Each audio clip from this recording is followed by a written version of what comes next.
to Seaside Educational Consultants. I'm Maureen Gilman. I am very fortunate to be joined today by one of our colleagues at Seaside, Bob McArdle. Welcome, Bob. Thanks, Maureen. Thanks for having me.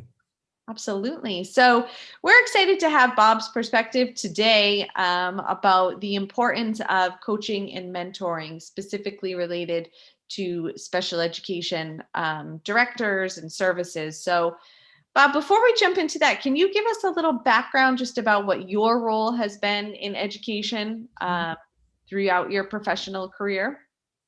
Yeah, I've had a great opportunity through my career. I worked for the Department of Education, did some teaching, I've taught at the college level, was a special ed director for many years, was a PPS director, was a collaborative director, and have worked in a vocational school and in public schools. So I've had many roles and have had great experiences that have brought me to wherever I am today with my white hair and glasses.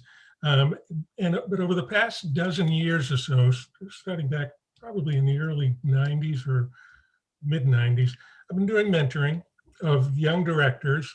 And I believe I've mentored about 17 or 20 new directors in 20 or 21 different school districts and private schools.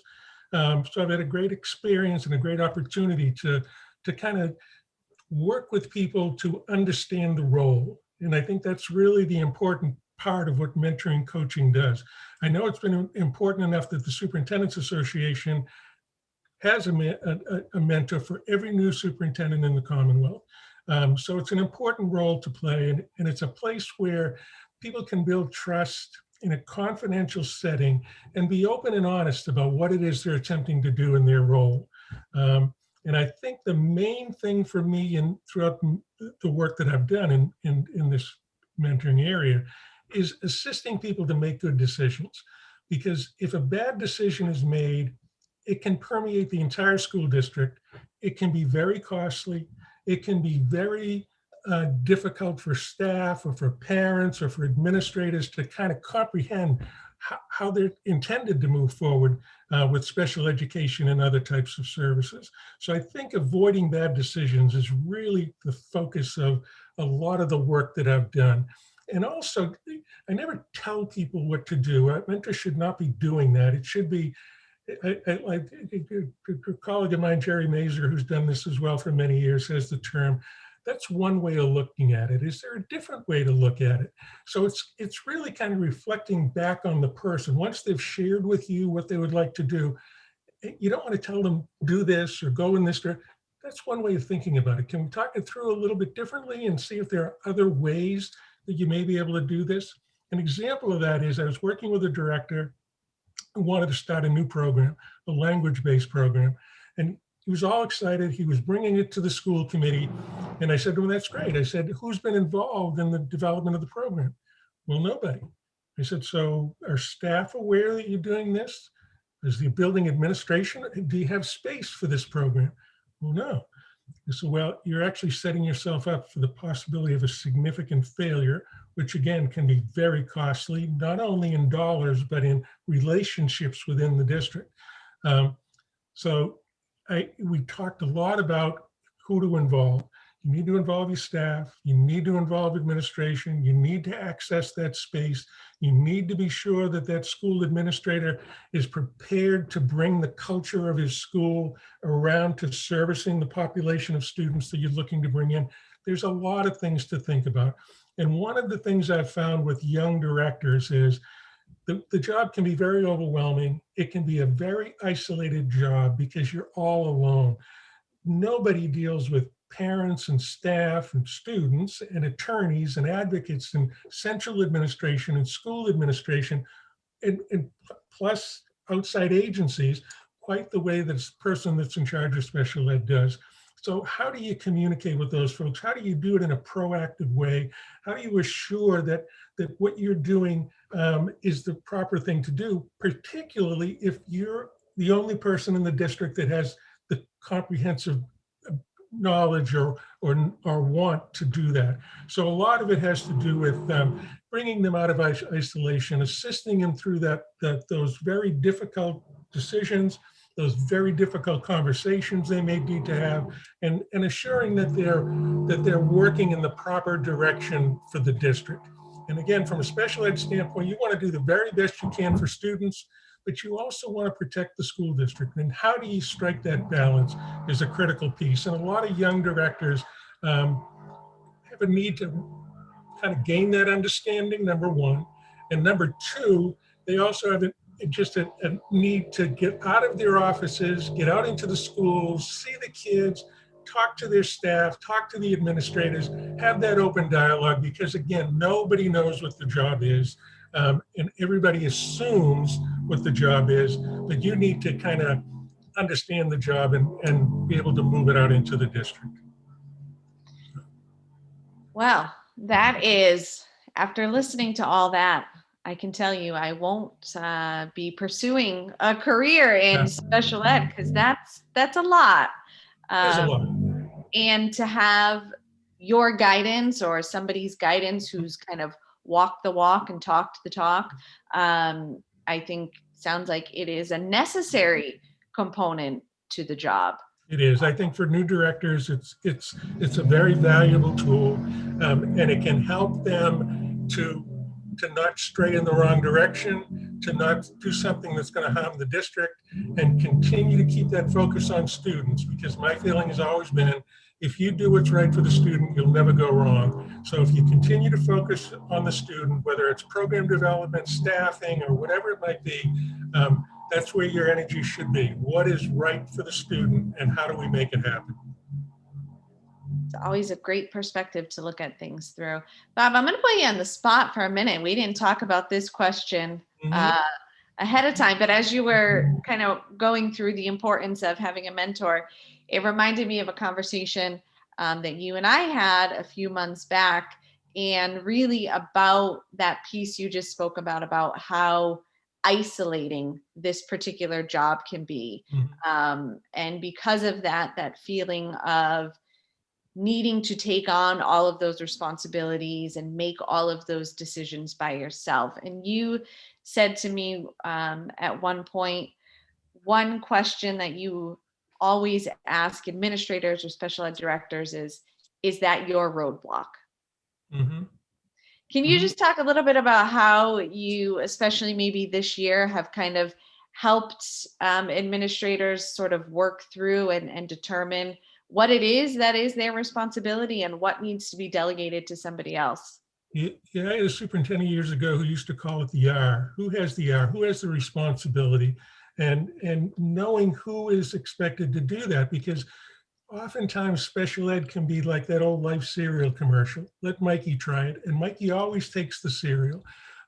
And the more you take on, the less productive you are in what you really need to do. So you really need to, it takes good communication. And that, to me, is the top priority of any administrator in any administrative role, is communicating. Being able to communicate, but as importantly, being able to listen. And listening, to me, is like a taught skill. You've got to train yourself to take that information in. But if you are hitting a roadblock, and let's say you wanted to develop a program and you're getting a roadblock from somebody or somewhere, is there a strategy you can develop to get around that roadblock? Is there somebody that can assist you to get around that roadblock, whatever that roadblock may be? And how do you go about that? Maintaining your credibility, maintaining the intent and intentions of what you're trying to do, but understanding that that roadblock, be it a person or a school or whatever it might be, also has their reasons for why they're doing what they're doing. So good communication can help foster some of that, but also good communication on the other side, getting somebody within the district or the people in the district that can help you develop a strategy to get to where you need to get. I always pictured myself as a carpetbagger every time I entered a school, because I don't live in that building. The staff live in that building. And I always knew that if I came in and interacted with that building administrator and did it inappropriately, I wasn't going to pay the price for that, but potentially the special ed staff, the students, could pay the price for my not thinking the process through. So I always thought about that. Do I need to develop a strategy to make it happen in the building? And how do I work with that principal?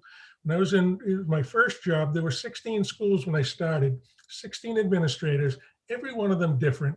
I had to develop an individual relationship with every one of them, figure out what their goals were, what their roadblocks were, and try to work with them to get done in their building what we needed to get done. So yeah, there can be roadblocks, but it's the old adage, if it's a roadblock that can't be penetrated, then don't waste your energy. Move on to something else. If it's a roadblock you just need to simply get around, who within the district can you turn to assist you to do that? And I always found that there were people that could help you with that situation to move you to the goal you wanted to achieve. But yeah, any special ed director, any director that walks into a building, you're a carpetbagger. You don't belong in that school. That principal does, those teachers do, those students do, but you're coming from the outside to deliver a message that they may not want to hear. So how do you strategize to make that happen? And the flip side of that was if you had one of those staff members come to you or come to me with a problem within the building, how do I address that problem without throwing that staff member under the bus, keeping their credibility intact while I address what needs to be addressed? So again, when we go back to mentoring, thinking those things through and knowing that you can't just charge into a building. You have to think about what are the implications if I don't do it properly? How can I go about delivering the message in the most proactive fashion so that that administrator in the building will say, I understand that. I had one principal I worked with for years, a great principal, but I always knew that I had to come to his building 3 or 4 times, kind of broach the subject, work it through, and then maybe on that 4th or 5th time when I entered the building, it would be his idea. He would tell me how it could get done. So I knew it was going to take time, and I knew he needed to hear it a few times before he would even consider moving it forward. So that you've got to develop those strategies and think about what those roadblocks could be.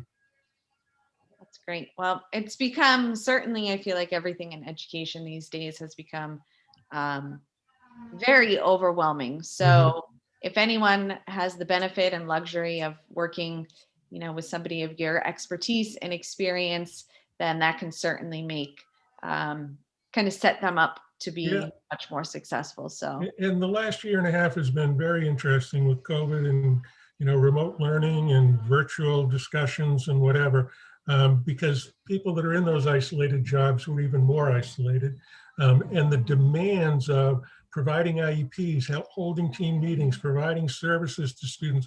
It really brought me back to the initial stages of the law back in 1974, when everybody was saying, how are we going to get this done? Well, here we are in 2020, and special ed directors and all school administrators are right in the same boat. How do we get this done? So it's been a very challenging year for a lot of folks. So the work has been very, very interesting this year. It has. Well, I thank you very much for your time. This has been very informative, and hopefully can help schools and districts see how mentoring and coaching can and really should be a part of their programs moving forward. So, Bob, thank you so much. I'd love to connect with you again. I know you have lots of different experiences and stories, so hopefully we can chat again. Thanks. Thank you.